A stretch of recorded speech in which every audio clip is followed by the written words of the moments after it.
selamat datang di podcast Bersinar dengan saya Egi sebagai penyuluh narkoba ahli muda di BNN Provinsi Kalimantan Selatan. Hari ini kita kedatangan narasumber dari psikolog Universitas Lambung Mangkurat dengan Ibu Dr. Sylvia Kristanti Trifebriana MPSI Psikolog. Selamat siang Ibu. Selamat siang.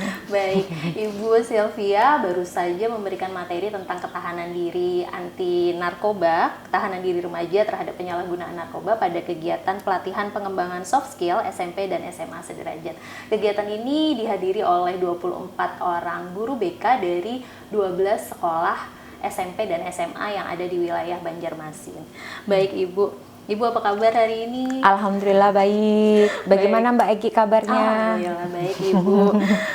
Baik Ibu, kalau Ibu tadi kan sudah menjadi narasumber ya di kegiatan ini. Tanggapan Ibu tentang kegiatan ini tuh apa Bu? Gimana? Kalau tanggapan saya tuh positif ya. Artinya di sini itu ada suatu komunikasi ya, pendekatan, istilah kata tuh bentuk dari community development dari BNN, artinya itu menyentuh langsung kepada masyarakat. Dan di sini melibatkan peran dari guru BK karena memang pada dasarnya guru BK itu memiliki peran sentral gitu, peran sentral di sekolah-sekolah. Utamanya itu untuk mengenali karakteristik, kemudian mengenali karakteristik pelajar di sekitar, kemudian mengayomi, kemudian tempat curhatnya pelajar, siswa. Biasanya tuh memang ruangnya itu ada di guru BK seperti itu. Artinya ini kegiatan yang sangat positif. Dan tadi juga dari peserta tuh juga ada aktif ya untuk bertanya gitu, sehingga kita ada suatu diskusi ya kepada guru PK, sehingga harapannya tuh tadi kegiatan tadi itu memberikan pencerahan ya bagi guru-guru BK di Kalimantan Selatan ya, utamanya seperti itu. Baik, seperti yang Ibu ketahui mungkin dari Indonesian Drug Report bahwa penyalahgunaan narkoba ini dimulai pada usia 15 sampai dengan 17 tahun. Itu usia pertama kali menyalahgunakan narkoba. Yang mana ini tepat sekali karena kan guru BK ini kan mengajar siswa umur sekitar umur itu, karena kan SMP dan SMA ya Bu.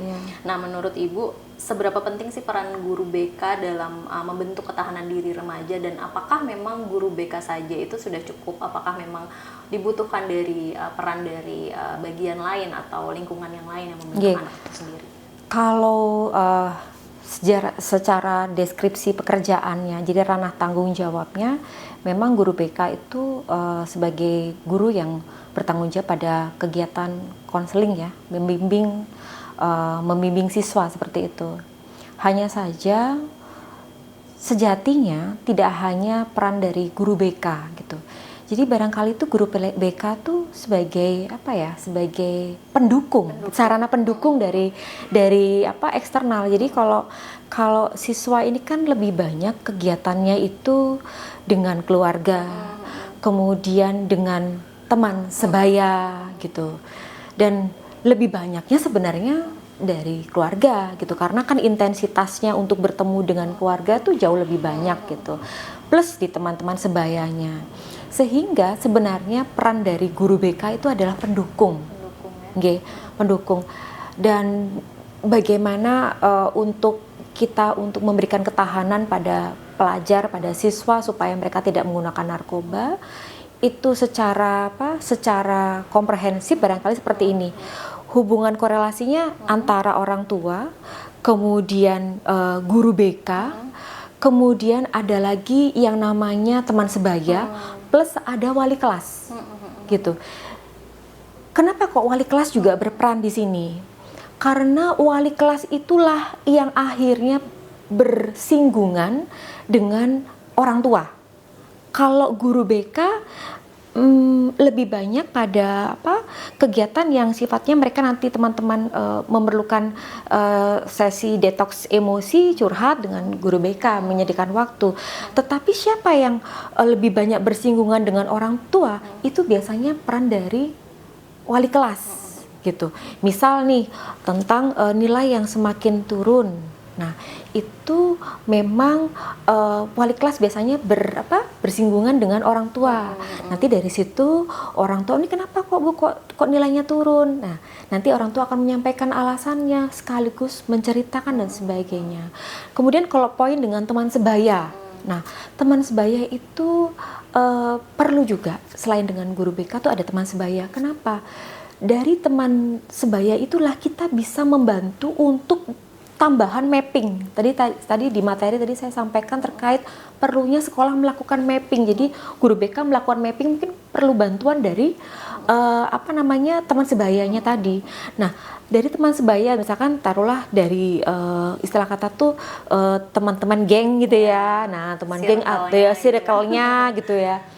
Nah, circle-nya itu nanti bisa menceritakan keadaan keluarga, dengan siapa dia berteman, hobinya apa. Dari situlah kita bisa memapping gitu. Jadi kalau semua tumplek-blek tanggung jawabnya di guru BK memang akan kesulitan. Tapi mungkin memang secara sinergi perlu ada dukungan dari tanggung jawab utama dari keluarga yang didukung oleh guru BK plus wali murid dan teman sebaya. Jadi tidak hanya sekedar triangle ya, tapi sudah segi 4 gini hubungannya. Jadi saling mengisi satu sama lain seperti itu.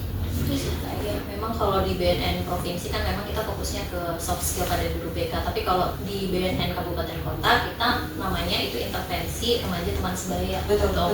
Jadi harus tetap bersinergi gitu. Betul. Jadi kalau menurut Ibu nih, harapan Ibu setelah selesai pelatihan ini, guru BK ini harus gimana atau harus memiliki skill apa saja yang harapannya Ibu? Harapannya tadi itu ketika proses diskusi tadi di Kalimantan Selatan sendiri atau khususnya di Banjarmasin terkait dengan adanya teman sebaya sudah dibentuk.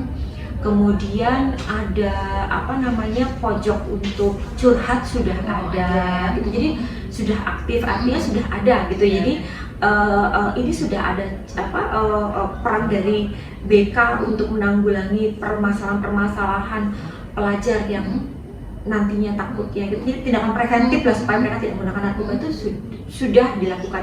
Hanya saja yang tambahannya adalah tindakan preventif adalah melakukan mapping. Iya, mapping itu diperlukan. Kadang-kadang kita sebagai guru BK kan tidak mengetahui ya kondisi dari ini anak itu siswa ini gitu kan, kita kan nggak tahu kan. Nah, tetapi kalau dengan cara mappingnya mungkin dari teman sebaya. Jadi apa yang saya sampaikan tadi, teman sebaya ini bisa membantu memapping dari sudut keluarga maupun siapa saja teman-teman yang dekat dengan dia gitu. Nah, sedangkan kalau peran dari wali kelas juga bisa membantu memapping bagaimana proses komunikasi antara orang tua dengan siswa itu didapatkan dari wali kelas. Pak teman sebaya kan mungkin bisa dapat informasi terkait apa kesukaannya, dia berteman dengan siapa saja, ya mungkin barangkali ada curhat-curhat tentang pacar dan sebagainya, nah seperti itu.